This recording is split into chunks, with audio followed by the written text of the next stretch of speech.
अस्सलाम वालेकुम वरहमतुल्लाहि बरकातुहू। दोस्तों, आज हम एक बहुत ही अहम और दिल को छू लेने वाली कहानी सुनेंगे। ये कहानी है इंसान की अदायगी की, यानी अल्लाह ताला ने इंसान को कैसे पैदा किया। ये कहानी हमें कुरान और हदीस से पता चलती है, और जब हम कहानी को समझते हैं तो हमें अपना असल और अल्लाह की कुदरत का एहसास होता है। सबसे पहले अल्लाह ने आसमान और जमीन बनाई जब कुछ भी नहीं था। ना जमीन, ना आसमान, ना इंसान, सिर्फ अल्लाह ताला की जात थी। फिर अल्लाह ने अपनी कुदरत से आसमान और जमीन को पैदा किया। अल्लाह कुरान में फरमाता है, और हमने आसमान और जमीन और जो कुछ उनके दरमियान है 6 दिनों में पैदा किया। इसके बाद अल्लाह ने फरिश्तों, जन्नात और दुनिया की बहुत सी मखलूकात पैदा की। अल्लाह ने पहले इंसान और पहले नबी हजरत आदम अलैहिस्सलाम को पैदा करने का फैसला किया।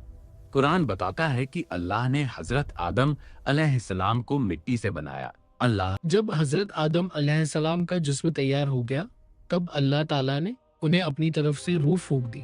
कुरान में अल्लाह फरमाता है, फिर जब अल्लाह ने फरिश्तों को हुक्म दिया कि आदम को सजदा करें। सारे फरिश्तों ने अल्लाह के हुक्म से सजदा किया, लेकिन एक मखलूक थी जिसने सजदा करने से इनकार कर दिया। उसका नाम था इब्लीस।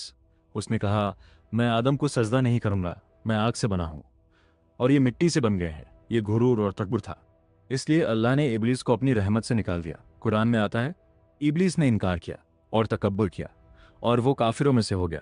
उस दिन से इब्लीस ने कसम खा ली कि वो इंसान को गुमराह करेगा। अल्लाह ने देखा कि हज़रत आदम अलैहिस्सलाम अकेला महसूस कर रहे हैं, इसलिए अल्लाह ताला ने हज़रत हव्वा को पैदा किया।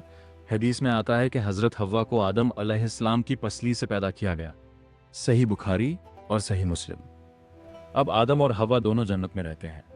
अल्लाह ने उन्हें जन्नत की हर चीज़ खाने की इजाज़त दी, लेकिन एक दरख्त से खाने से मना किया। शैतान ने हज़रत आदम अलैहिस्सलाम और हव्वा को धोखा दिया। उसने कहा, अगर तुम इस दरख्त से खा लोगे तो हमेशा जन्नत में रहोगे। आखिरकार वो शैतान के धोखे में आ गए और उसने दरख्त का फल खा लिया। इसके बाद अल्लाह ताला ने फरमाया कि अब तुम ज़मीन पर जाओ। कुरान में अल्लाह फरमाता है, तुम सब ज़मीन पर उतर जाओ, वहाँ तुम्हें एक वक्त तक रहना होगा। और इसी तरह इंसान की ज़िंदगी ज़मीन पर शुरू हुई।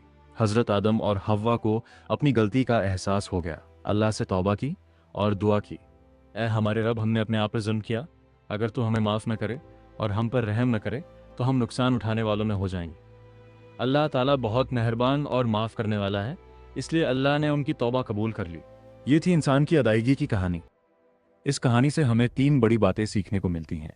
इंसान को अल्लाह ने बहुत इज्जत के साथ पैदा किया। तकब्बुर और गुरूर शैतान की सिफत है।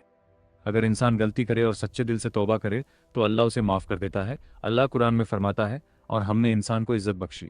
अगर आपको ये इस्लामिक स्टोरी पसंद है तो वीडियो को लाइक करें, शेयर करें और चैनल को सब्सक्राइब ज़रूर करें। अस्सलाम अलैकुम व रहमतुल्लाहि व बरकातुहू।